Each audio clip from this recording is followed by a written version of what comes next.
بسم اللہ الرحمن الرحیم۔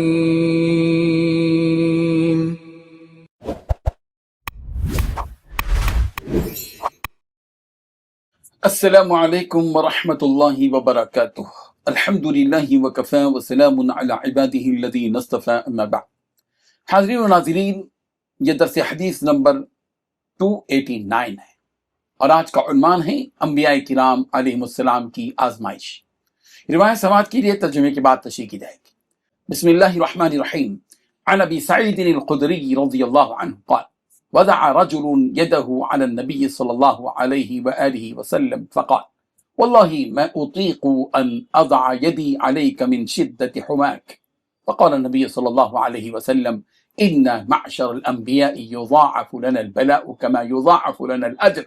إن كان النبي من الأنبياء يبتلى بالقمل حتى يقتله، وإن كان النبي من الأنبياء ليبتلى بالفقر حتى يأخذ العباءة فيجوبها، وإن كانوا ليفرحون بالبلاء كما تفرحون بالرخاء. رواه ابن ماجہ۔ ترجمہ یوں ہے، حضرت ابو سعید خدری رضی اللہ عنہ بیان کرتے ہیں کہ ایک آدمی نے اپنا ہاتھ نبی رحمت حضرت محمد مصطفیٰ صلی اللہ علیہ وسلم پر رکھا اور کہا اللہ کی قسم آپ کا بخار اس قدر تیز ہے کہ میں آپ پر ہاتھ رکھنے کی طاقت نہیں پاتا۔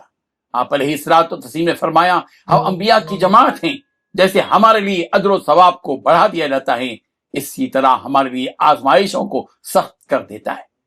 انبیاء میں ایک ایسا نبی بھی تھا کہ اس کو جوؤں سے اس طرح آزمایا گیا کہ قریب تھا کہ وہ اس کو قتل کر دے۔ ایسے نبی بھی تھے کہ جن کو فقر و فاقے کے ذریعے اس طرح آزمایا گیا کہ وہ چوغا لے کر اس کو کاٹتے تھے، اور وہ انبیاء آزمائشوں کی وجہ سے اس طرح خوش ہوتے تھے جیسے تم خوشحالی کی وجہ سے خوش ہوتے ہو۔ بزرگان محترم، یہ حدیث انبیاء کرام علیہ السلام کی عظمت، ان کے مقام قرب اور ان پر آنے والی آزمائشوں کے حکیمانہ پہلو کو بیان کرتی ہے۔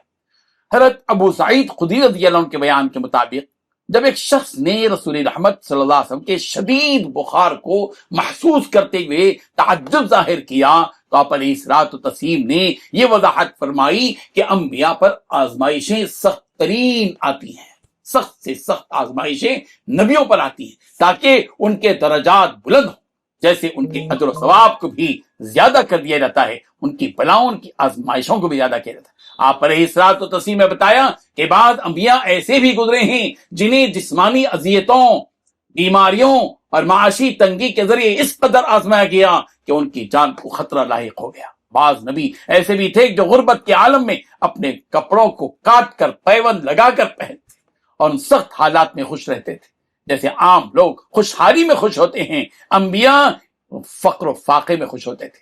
یہ حدیث واضح کرتی ہے کہ انبیاء کرام علیہ السلام کی زندگی اللہ تعالیٰ کے خاص انتخاب اور تربیت کی آئینہ دار۔ آزمائشیں ان کے درجات کی بلندی، امتوں کے لیے عملی نمونہ اور صبر و رضا کے اعلیٰ معیار کو ظاہر کرتی ہے۔ انبیاء کرام علیہ السلام کی یہ حالت اس بات کا عملی ثبوت ہے کہ دنیا کی تکلیفیں دراصل اللہ کے قرب کا ذریعہ، اللہ کی نزدیکی کا سبب اور اس کی محبت کی علامت ہوتی ہیں، اور جو لوگ دین کے راستے پر چلتے ہیں انہیں بھی صبر، شکر اور رضا کی راہ اختیار کرنی چاہیے۔ رب ذوالجلال ہم سب کو اس کی آزمائش میں کامیابی عطا فرمائے، صبر و تحمل کے ساتھ ہم سب کو اس پہلو سے آگے بڑھنے کی توفیق عطا فرمائے۔ آمین۔ وآخر دعوانا ان الحمد للہ رب العالمین۔